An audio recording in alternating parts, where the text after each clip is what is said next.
Store. Ooh. You can get snacks. It smells so good. Yeah, we got brand new paint, brand new carpet. Yay. The lights are bright, so if you turn it on, I'll start showing. This is my office. She's gonna be so cute. Ew. Ow. Jesus.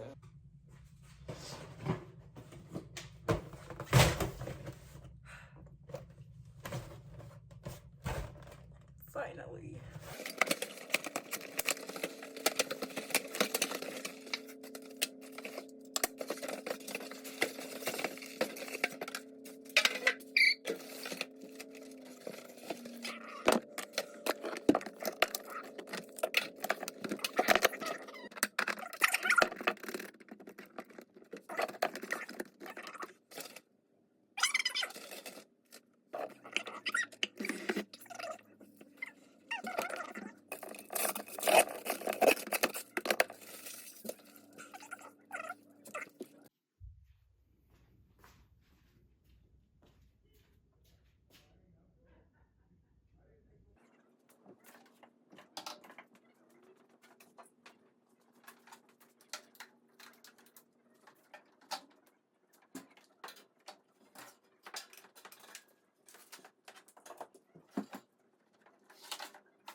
So I got it set up over here.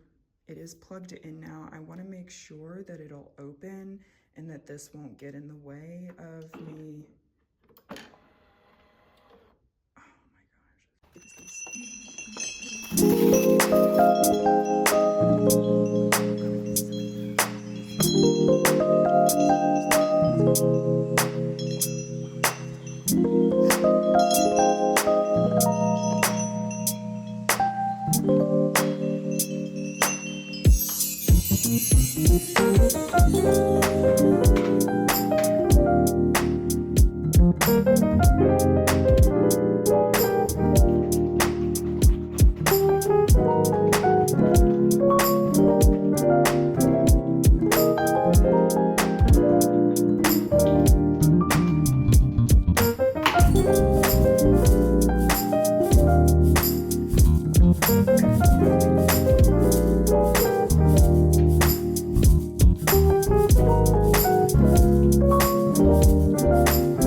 Oh my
Ew.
Hi. You guys are so cute.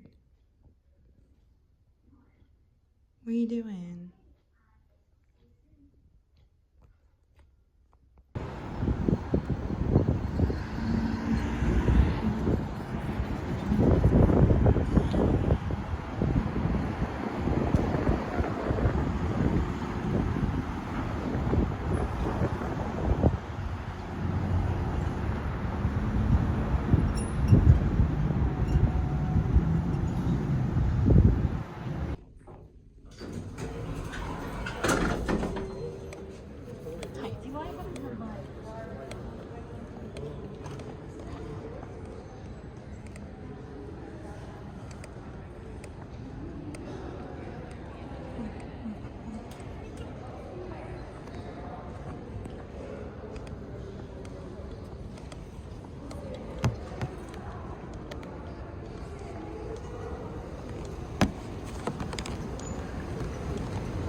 So this is everything that I walked away with. I had so many more actual books in my cart or in my basket, and then a couple more fidgets and toys and stuff that I just had to decide to leave and come back for later. So I'm gonna try to get through this pretty quickly here. This was the last thing that I put in my basket, and this is a traveler's notebook. So I've been looking into traveler's notebooks basically since I started my Hobonichi journey, and I was trying to figure out if I wanted a Hobonichi or an actual traveler's notebook from the Travelers Company, because those are the ones that are all popular and all over YouTube. I don't know, I don't really support actual leather, even though I love the texture of it. I think it's beautiful and it ages so well. I would rather have something that's more faux leather. So I like the way that this feels. It doesn't feel cheap or anything. It feels pretty durable. It's still got that lined fabric in the inside, so they come with inserts already, but I'm gonna take these out because I don't like the way the paper feels. This is one of the first spreads that I did, and I kind of want to pull it tighter, yeah, like that. I'm going to leave it in here, nice and covered, and see, that looks great. So I also picked up these field notes. It's a pack of 3, so these are the designs that come on it, and I actually have been using the other notebooks in this one as field notes, and I like it, but I felt like if I had an actual field notes journal, maybe it would make a difference. I don't know. They were only $15. See, I didn't look at the price of anything. I just kind of went in and bought whatever made me happy, which was also really fun to do. I also found this self-therapy. So this is by the brand Knock Knock. I think in my December vlog, I showed you all the planner that I got from them that I found at work, and I actually don't use that planner because I found my Hobonichi right after. But either way, I've been having a lot of anxiety lately that is not necessarily untriggered, but I have new triggers. And sometimes if I can't get to my mom to talk to her, who is a social worker / therapist in the school system, or if I can't get to my actual therapist, it'll be helpful to write it down. And I love these prompts because they're so blunt, and so you can really just be specific about how you feel and what's triggering you. Like, is it no sex or is it sex? Is it bad habits? Was it wine? Like, this is literally me. This would be handy to have on my desk or around somewhere for me to write down when I am feeling that, and then maybe later I can go back and talk to my mom or my therapist or my boyfriend about it, whoever is around to listen to whatever the issue is. And then I got this daily devotional. This is just for my Bible study in the morning. And then before I get to the books, I want to talk about this because I'm super excited. I don't remember if I told you all I am building up a stimulus box or a basket of fidgets, and so far I've only got the ball one that I showed you all last month, and they had another one in there that was better quality because the one I have is from Five Below, but I'll go back to get that one. I really wanted a Rubik's Cube, and I like this one because it's got, well, as you see, different dimensions, and it's not going to fit perfectly, and you just kind of play with it, and I don't think I'll ever solve it. I don't really get Rubik's Cubes to solve them. It's mostly just to literally fidget and have something to do. And see, already, like, I have no idea how to shift any of these. So I thought that would be fun to kind of work out. And I didn't realize Barnes & Noble had so many fidgets like this. So I'm going to start going in there to build up that fidget box. And really excited to add this guy and have another one. So this one is an unofficial Harry Potter book, but it's basically like a book of essays just kind of deconstructing the character of Dumbledore, if you will. So it's definitely one of those like manic Harry Potter fan type books because it's not actually a story, but it comes with like actual references and things. Like, this is a legit essay, like The Matter of Buckbeak. Like, they're just going so in depth about Dumbledore and pretty much how he's connected to every scene of Harry in discovering the Horcruxes and that being the chosen one and all of that. So I thought this was going to be a really fun collector's item to get, and I thought it was a really pretty cover and it feels nice too. So I'm very excited about that. This one was $10. It was on the, I don't know what they call it. It wasn't in the clearance section or the sale section, but like the cheap book section, I think they called it. And I've never got into Sherlock Holmes, but again, said YouTuber that gives all recommendations, loves Sherlock Holmes the way that I love Harry Potter. And so I saw this, and in trying to get into the story at least because I wanted to see what it's about. It's not that I don't like Sherlock Holmes, it's just I don't know it. But I thought that this illustrated version would be really fun to read because I know that Sherlock Holmes is typically like an older character and it takes place, I think, at least in another time that I don't know. But I just loved the illustrations. I loved that even pages that don't have a lot of pictures or that are text heavy, like, still have this decor, and it's just beautiful, and I loved it for the look. So that's kind of another collector's, but it was only $10, so I thought that was like well over worth it because this is a hardcover, and hardcovers are never $10. And then this one is a fiction novel that is actually a story as well with no pictures, and it had $3 off, not that I really cared, but I thought that this was going to be a good read because it's about Medusa, and I only recently learned that Medusa wasn't a goddess. She was actually mortal, and she was raped by a god, cursed her with the snakes, and that she would turn everyone into stone when she looks at them because she was so beautiful. And so this just really takes you through that story, and it seems like it's a fun way. The sea god Poseidon assaults Medusa, and I heard that, so I don't know if this is going to be like a heavy version, like a rated R version, or if this is going to be more mild. Either way, I'm okay if they skip the, gruesome details, or if they go into it, whatever. I really just think I wanted to learn the story, because right now my favorite goddess story has always been Persephone, and I'm a sucker for a good villain turn hero story. Like, I seriously loved that they gave Maleficent a movie and was a super diehard fan of that. And so if this is going to turn Medusa into a character that I love, and she's always like the coolest character in any show that she's represented in, then I think I'm going to really love this book. So very excited for all of these random bits that I purchased and totally did not need.